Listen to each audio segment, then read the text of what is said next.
children, it's me Ghost Girl and I'm here with you guys for another video. So in today's video I'm doing another diary entry about my life and about the madness that I am currently experiencing.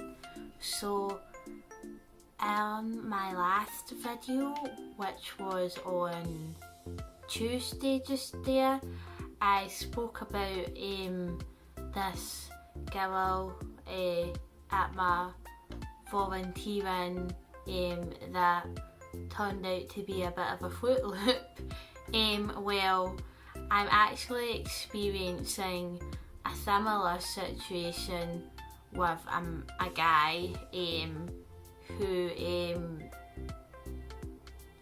isn't anything to do with volunteering, but actually to do with a kind of friendship triangle that I've kind of formed. So I've got this mate who works at a stall. She owns a stall that sells Christmas decorations, and I'd known her for a few years, and one day I was buying a decoration off her and she was telling me that she was unwell and that she had had a stroke, and I'd offered to help her with the stall when I'm not volunteering or not at work. So basically after my work I would go over and help her with the stall, because I would finish my work at 3, which was when I was working in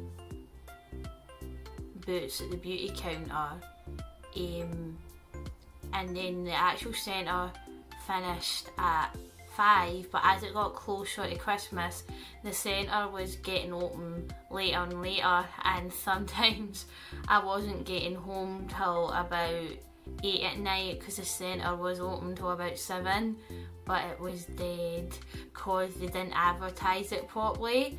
So people were leaving at 5, half 5, because they thought that the centre was closing, but actually it was still open.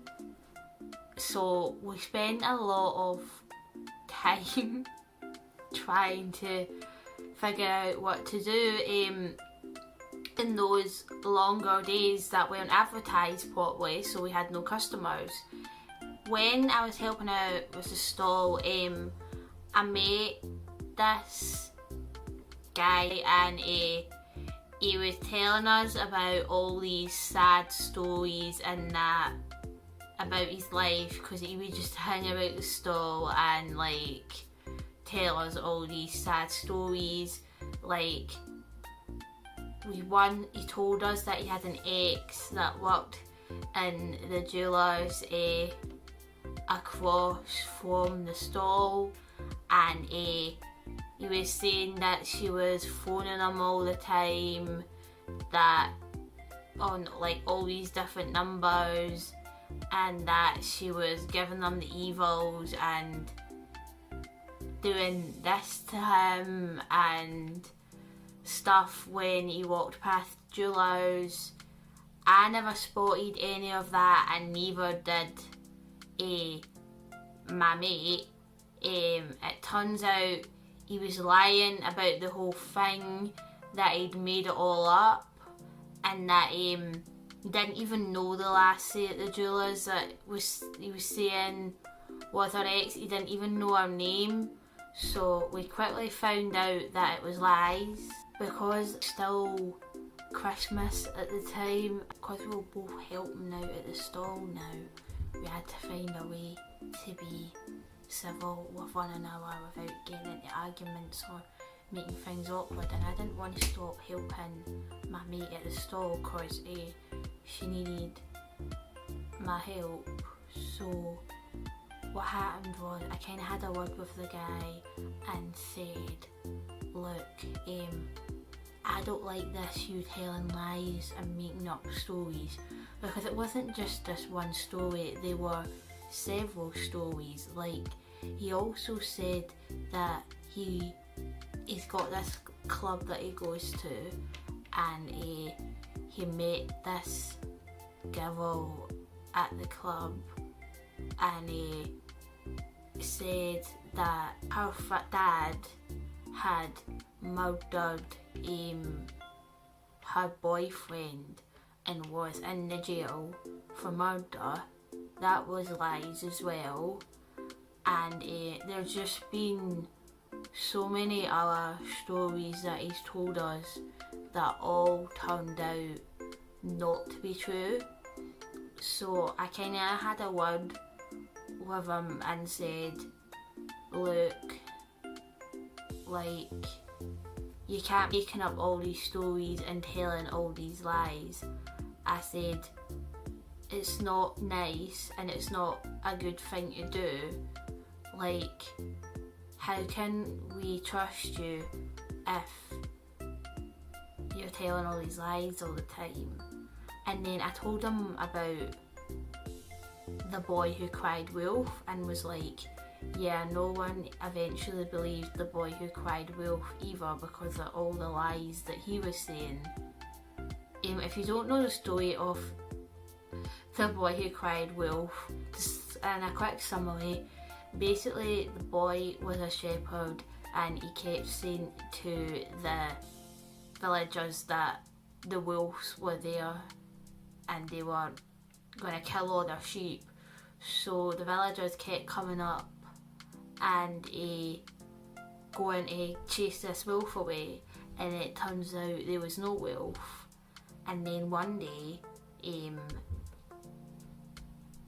a wolf really did come, and the boy went to the villagers and said there was a wolf, and they didn't believe him because he'd been telling that many lies before, and the wolf ate him. I mean, that is roughly the story, more or less, but that was just a quick summary of the boy who cried wolf. So anyway, I was talking to him and he promised to tell no more lies and not to make up any more stories. So that happened, and then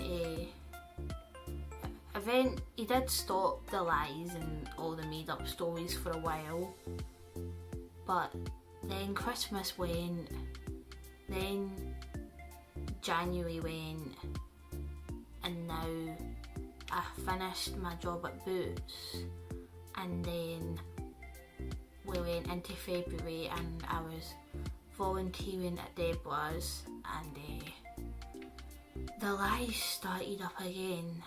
And that's the thing about this guy, is a lost cause, and there's no teaching him. So what happened again with the lies was I just remembered some other lies he told. So he also told the lies saying that his girlfriend called him the M word, and it turns out the lassie wasn't even his girlfriend, it was just a pal. And then he told lies about a bus driver saying that a bus driver called him the M word, and then he had all this made up fake drama about an imaginary girlfriend who turned out not to be real. And I'm apparently sitting with this lassie's engagement ring. I have a friend that works in the same charity shop as me, and the guy went into the shop apparently when my friend was on shift, right? And he said that my friend was shouting at him, called him the M word and called them just a bunch of horrible slurs, and then said, then he said a horrible bunch of things about me. Apparently my friend said that he didn't like me, that he didn't care about me, and that he hoped that I died in a hole. And this really upset me because this is actually a friend of mine and that supposedly said all this stuff. And when your friends say stuff about you like that, it does hurt. Like, there's no point denying, and I'm not dramatising or anything. Like, if a friend was to say something horrible to you, it does hurt.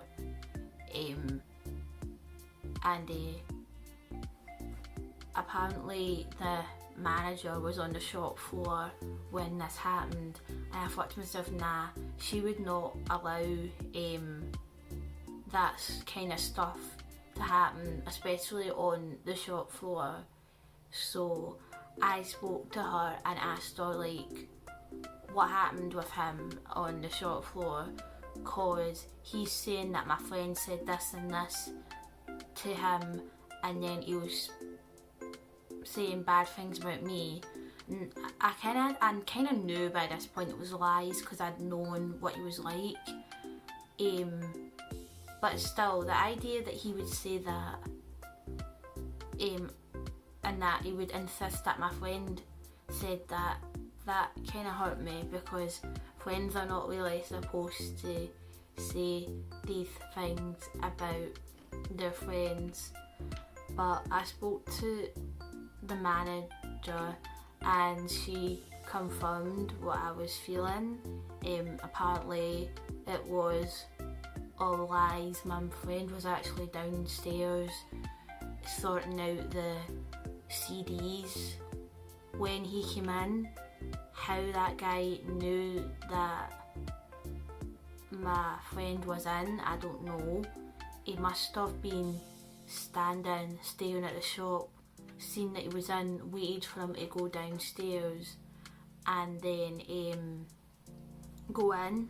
Apparently all that happened is he went to talk to the manager and asked if he could start volunteering there, but she's not wanting him to volunteer at the shop because of what I told her. Like, she thinks that he's a troublemaker and he's been coming into the shop and harassing the staff, and she doesn't want that kind of trouble in her shop.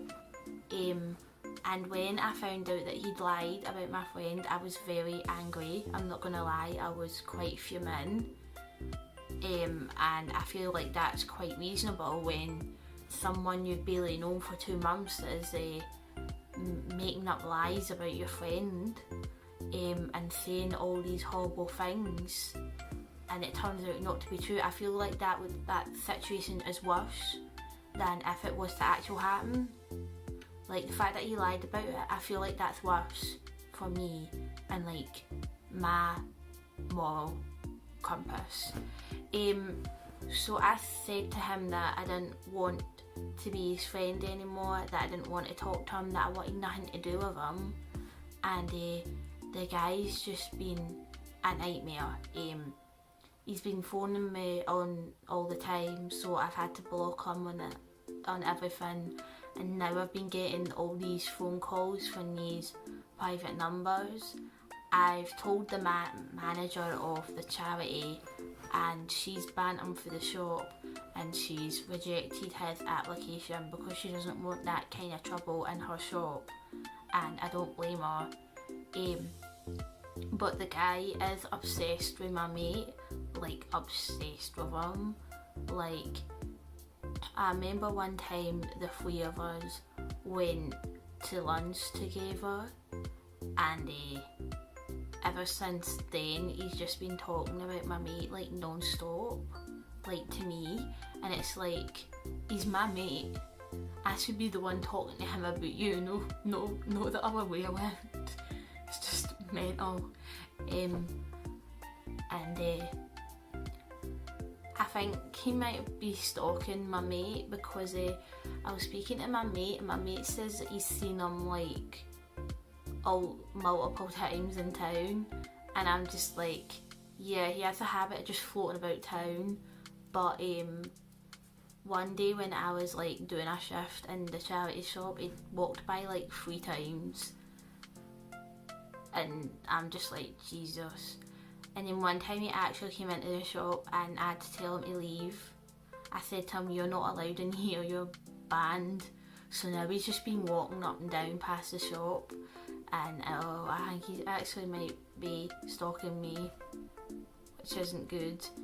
And I've been getting like all these voicemails from all these unknown numbers, all these texts, and it's just madness, total madness, and I really don't know what to do about it. One of my friends suggests getting the police, but I don't think it's gotten like police involvement yet, and I don't think the police would actually do anything unless they like turned up at my house or something, because I was doing like research in that, and unless the guy was to actually start coming into my work like on a regular basis, and unless the guy was to like turn up at my house, there isn't really anything that the police can do about it. So phoning the police would be useless, and I'm not really wanting to involve the police anyway. Like, in the kind of neighbourhood that I live in, we don't really tend to involve the police in anything. We just tend to like deal with things ourselves. It's not really the type of neighbourhood where you're wanting the police to get involved in things, that's for sure. But anyway, that is the whole complete story of this guy. If there's any updates, I will let you guys know.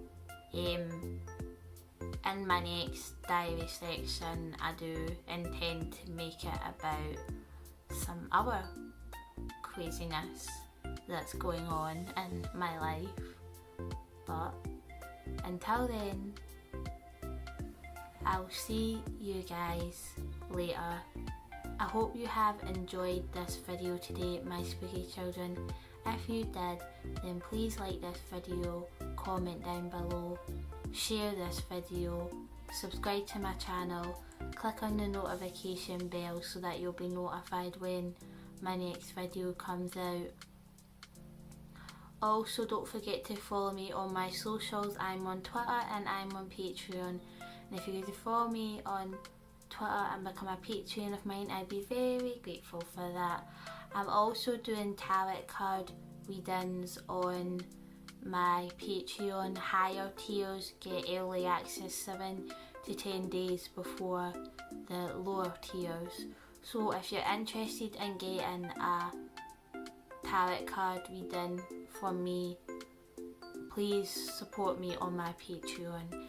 That is everything from me today, my spooky children. I hope you have enjoyed this video today, and goodbye.